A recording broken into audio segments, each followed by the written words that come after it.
Hi guys, welcome to my next vlog or coding session, whatever we call it. I call it lead code vlog. I have decided to give it a terminology. And today I'm a bit late. It looks like that already here the next day has started. And but it doesn't matter because I follow my own time zone. So yeah, that's pretty much actually. Without wasting much time, let's jump into the coding session today. Yeah.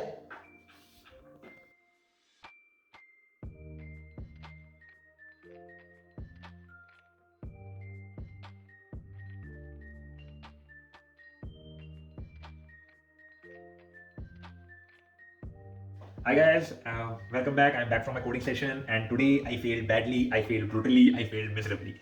So what happened today is as soon as I logged into LeetCode and I saw the today's challenge, I saw the question name is linked list random node, and I was like, okay, it's probably a question which I would have already solved once in my lifetime, I guess. So I thought it in my intuition without reading the problem statement, I thought, okay, this will be something related to copying a random node probably. When I opened the question, read the problem statement, the question was not that. The question was given a single linked list. I have to return a node, random node, and any random node which you are choosing should have the same probability of being chosen. And okay, I was like, this is something new. I haven't done it. I was like, okay, let's try to do it. I took an approach, and I took an approach which was completely wrong. Like from starting, everything was screwed up with my approach which I chose. So I will quickly discuss what was the approach I chose, because in the coding walkthrough I have attached only the correct approach which will make your question accepted. But talking about the wrong approach which I took, it was that I was trying to uh, make the count of, I was trying to keep the track of every node which I am visiting, and I was trying to keep the count of every node equal. So it means that if you have visited a node 1, you will increase the count by 1, and when you again somebody asks for a random number, if the count is more, if the count is 1, you iterate to the next linked list, then next item that will be 0, you return that count, you return that node's value and increase that count's number. Similarly, you go, and as soon as you get to the null, you can you can reset your linked list to the starting point. But that was creating a problem, because first of all, either you will end up with a sequential link, you will end up iterating your linked list sequentially in a way, and that doesn't ensure that you are giving a random pointer at a given point. Also, it also means that every item which you are going to return doesn't have a probability of being chosen equally, because it's more likely that you are going to pick the next element from the linked list. So yeah, I had a bad day, I guess. I took a whole wrong approach, and that's what this is what happens with most of the question. Either you get it in correct idea about that question in the first chance, or either you don't get any idea, you start ahead with the whole incorrect approach. So then how did I come up with the correct solution? Today I had to go through the solution tab of the LeetCode, and then I went ahead with the discussion forum as well, that what people are talking about it. So quickly discussing the solutions, what they have talked about is that one solution, they were talking about that you can iterate over a total linked list and you can convert it into array. And then you can generate whenever you are calling for a random number, you can always do this. Generate a random number and do the modulus of modulus by the length of array, and you will get an index and return the node value which is present at that index in that array. That will ensure that you are giving a node value which is always having the same probability. I was like, okay, converting a linked list into array. But what happens if you don't know when your linked list is going to end? Then what will you do? So then there came the LeetCode blog, and they had a solution. They had an algorithm called reservoir sampling, which says that in order to do a random sampling across a population of unknown size, what you do is you try to reduce, you choose a certain number, and then you try to reduce the probability of that number of being occurring again. So that was something new, a new algorithm basically. So here it means that you choose a random number, and once you have chosen it, you try to reduce the probability of being occurring again. So that is good way actually, quite new, and I feel like if you haven't studied about it, you won't be knowing about it as well.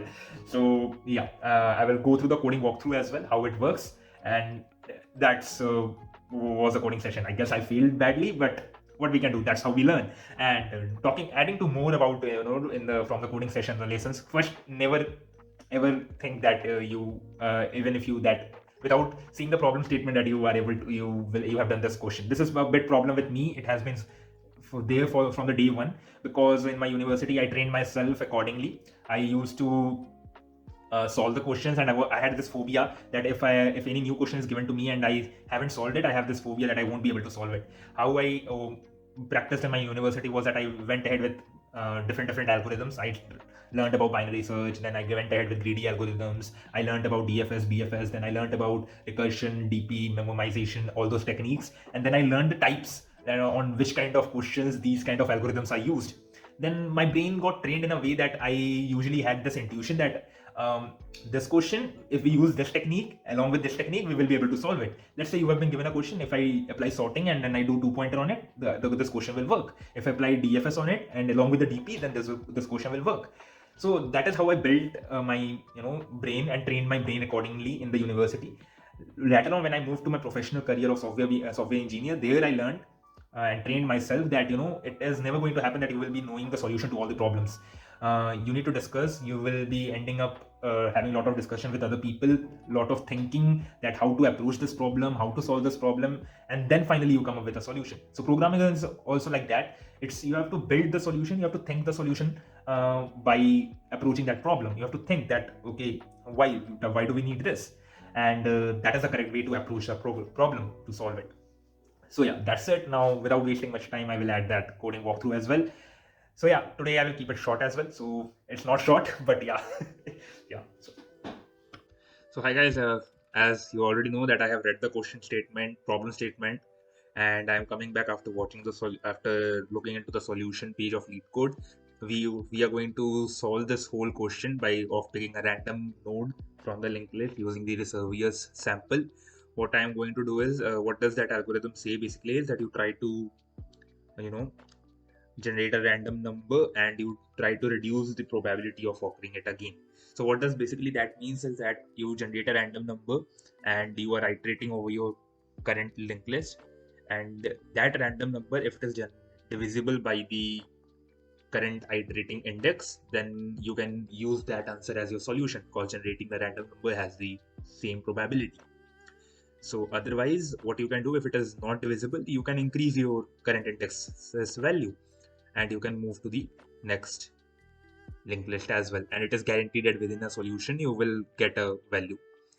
So with this logic, you can simply solve your program.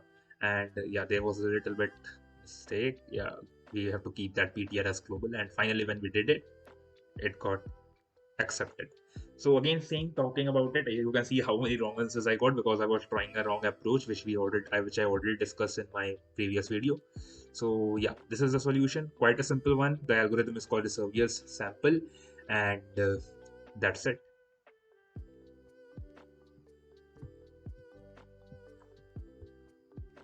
Hi guys, I hope you like the coding walkthrough, and as I have already mentioned that I am running late. It's already on the next day I am today, and yeah, it has been a bad day actually. But what can we do? This is all about today. I haven't added any other session today because I'm late. So yeah, do like, subscribe, and that's it for today. Bye.